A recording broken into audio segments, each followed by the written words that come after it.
when I was working at the museum, it was me and Patty and Cindy and one other person upstairs. So there was this little attic. We took a small place with 3 people crammed into, a tiny area, and then Patty's old bathroom office, and made it into a 5-person area with office spaces in the hallway.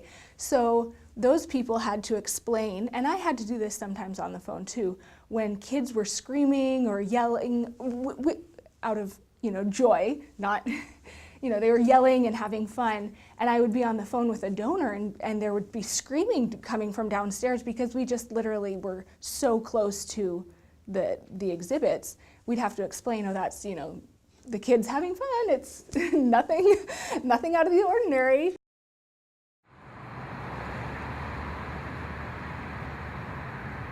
So Christofferson Local Wood Flooring donated all these floors. And he put in inlays. You can see he put little. Oh, look at that. She's in there.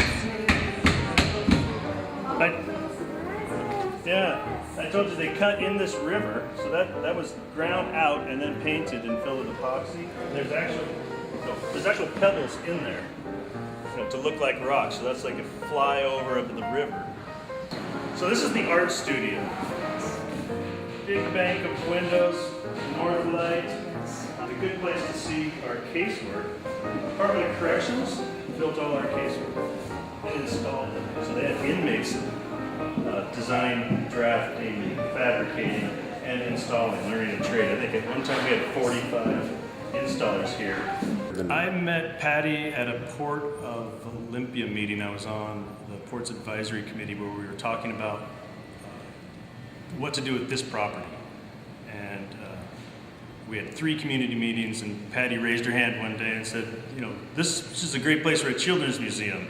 And I went to Patty a few weeks later and thought, I should help. I should help, because my daughter was 1 at the time, and she loved the museum. My friend Becky Lieben, who helped start the Farmers Market in Olympia and many other wonderful things, I think had gotten entranced with the idea of a children's museum. We were all young moms at the time, and we thought this would be just what we could do to have our kids come and play together, and we could all hang out and drink coffee and have them get some kind of educational experience and also have some fun. And so we just rolled up our sleeves and thought, let's start a 501c3 and we'll call it the Hands-On Children's Museum. And that was in 1987. Yes. Oh, that's great. And would you like a little ketchup to dip if you want it? Oh, that could be really good. Well, I grew up loving museums, and I love education, and I was actually working at Washington State University, and my dearest friend Edie, who had started the Children's Museum, she, along with some of the other pioneers of the Children's Museum, had started a little demonstration site, and they asked if I could come and take a look and give them some feedback and advice on what needed to happen to get this museum to really grow. And what started with a few month leave of absence from Washington State University turned into my 17th year here working for the museum. Were they laying a trap for you? I think so. Oh, you didn't like it? I didn't. Well, maybe when you're older you might like it, do you think? I think so. I think so too, because, I'm a lot older and I like it. Well, I actually was recommended to Patty through some other board members, through Ken and Nancy Anderson, to facilitate a board retreat she was having. And I facilitated the board retreat, and I facilitated myself right onto the board. I think one of the keys to Patty's leadership on this project is really about giving the board some options to think about, and not just saying this is the way it would be. I think she was really good about saying this is what's happening across the country, and which is really exciting potentially for Olympia. Those things just race around, and when you hit an open flap, they shoot out at you. So the kids are like doing all these large motor skills, and there's so much complexity of how you can adjust. Patty could have easily sold the board, so to speak, on a smaller vision, taken on a lot less work, and just kind of built the next couple of thousand square feet in a new building. To her credit, she recognized that the demand in the community was vast, based on what we were seeing at the old museum, and that this community would and could support something as substantial and world-class as we now have. You know, it really started with focus groups when, you know, we had our wish list from traveling around the country and seeing other museums, but we also wanted to know what the community wanted to see in this new facility. So we had focus groups with family members, teachers, other members of the community, sitting in a big room together with big whiteboards around the room, and the architects and the exhibit designers were with us. And we heard about their childhood memories. What kind of play do they remember? What was important to them? Welcome to the new Children's Museum. It's really exciting. There's 2 floors, and what I'm going to do is take you through. If at any point you can't see or hear, please let me know, because giving tours in this big spot is new to us.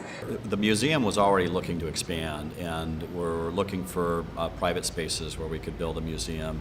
And at the time, the community was looking at doing something with the Public Facilities District money, which is a sales tax rebate back to the city, to do something that would help with tourism.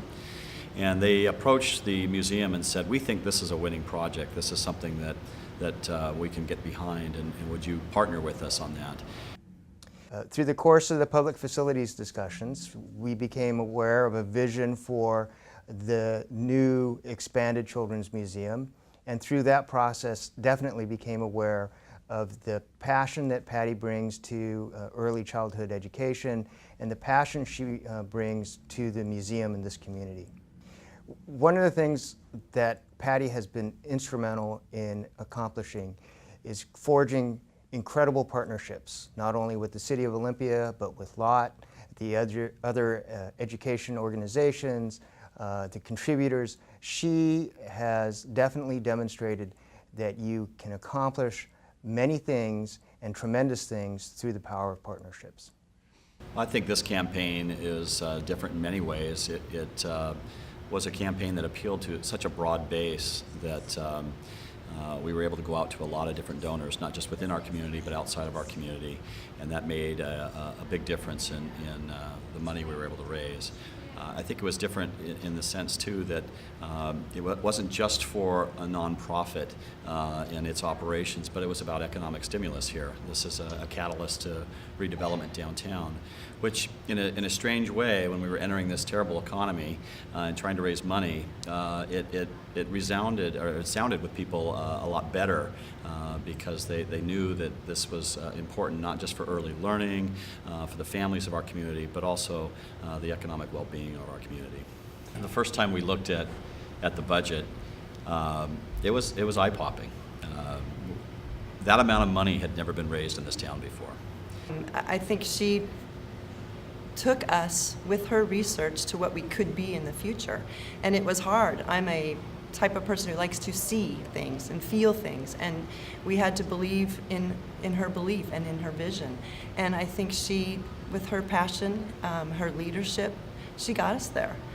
At our old facility, at our former site, we used to see approximately 350 people a day on average, and we are seeing 850 a day on average at our new building. So we are so excited about that. Actually, I just looked, and for the first 2 months since we've been open, we're actually averaging more like 950 a day, but we've had a few days where we've been over 1,500. The Children's Museum has definitely refocused the future of Olympia. It has set the tone for what we expect to happen in East Bay. It has set the design standard, the quality of structures that we want to have in downtown. It is a game changer for this area. She brought us to that point, and I think that's why we're here today. Nobody says no to Patty. It's just who she is.